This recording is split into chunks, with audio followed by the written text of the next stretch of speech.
Hello. Hi. Hi, how are you? It's J and J again. We're back. Yes, we are back. Happy Sunday. Yes. I'm Jackie. And I'm Jay. Yes. And it's Healthy Talk with J and J. Yes, as usual.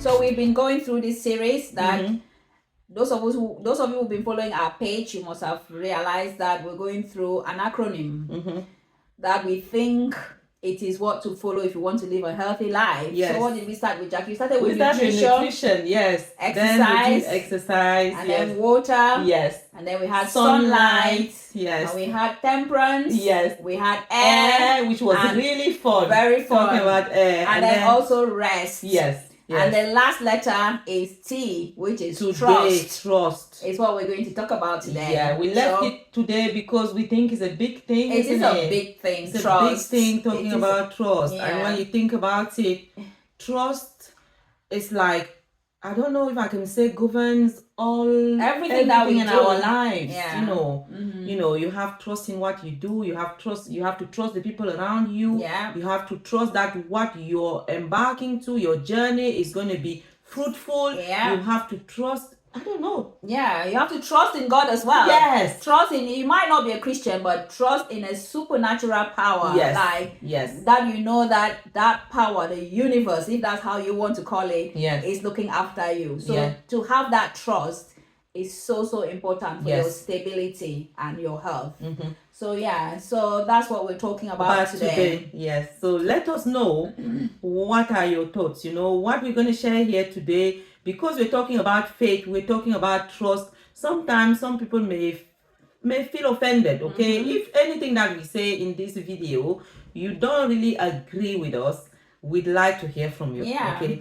Or if what we say here speaks to you, it's also good for us to hear about it. You know, let us know in the comment what you think about what we've just shared here. And it's good to share, because that way we can see how we can continue to share things with you, or how we can structure whatever we want to share here in the next, as we go on. And following on with that, it's just like what Jackie is saying, like if what we're sharing is making any impact to you, that means you're more likely to comment on the video and explain to us that, hey, this your teaching actually helped me. And if you do that, that means everybody else is going to trust what we're saying and teaching, and then many more people are going to learn, and which is also going to help them as well. So that's trust. It's trusting what we're doing, the message we're giving out there. Is it helping? And if it's helping, it would just be nice for you to comment and say, hey, I follow your program. By the way, there was one of my colleagues' friend,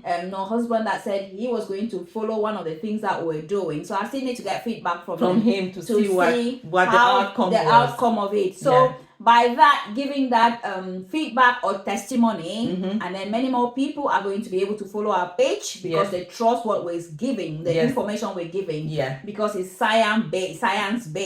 They've seen the evidence, they've tried what we've shared, and they can see the result, and that builds a trusting relationship. So trust is very important. It is important. It's everything that we do. Because even looking at, the amount of videos we have online, I mean, is exploding. Like TikTok, Facebook, people share all sorts.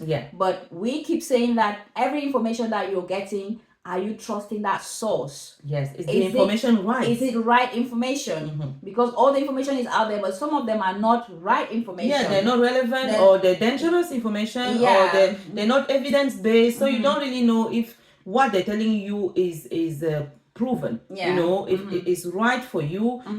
For example, I take a simple example. People come with these potions, and they will say, if you drink a mixture of this, you're going to lose 10 kilograms in a week. Now, do you know you can trust that? Do you know that is actually reliant information? How do you know you can trust the information?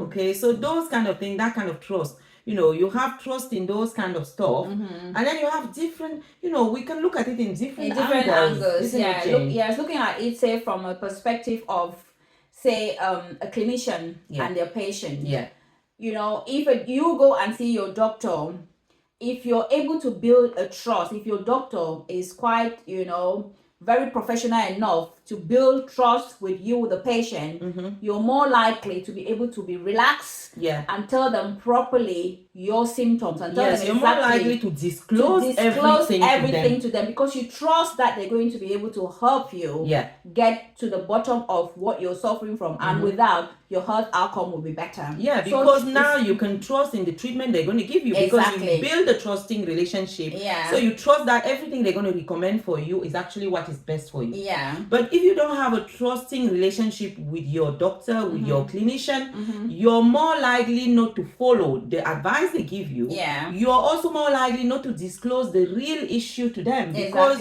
you don't trust in their ability to treat you. You don't trust in their ability to to help. Yeah. So that kind of trust is very, very important. And also, they might want a follow-up appointment or follow-up test and stuff, and they want you to attend this appointment.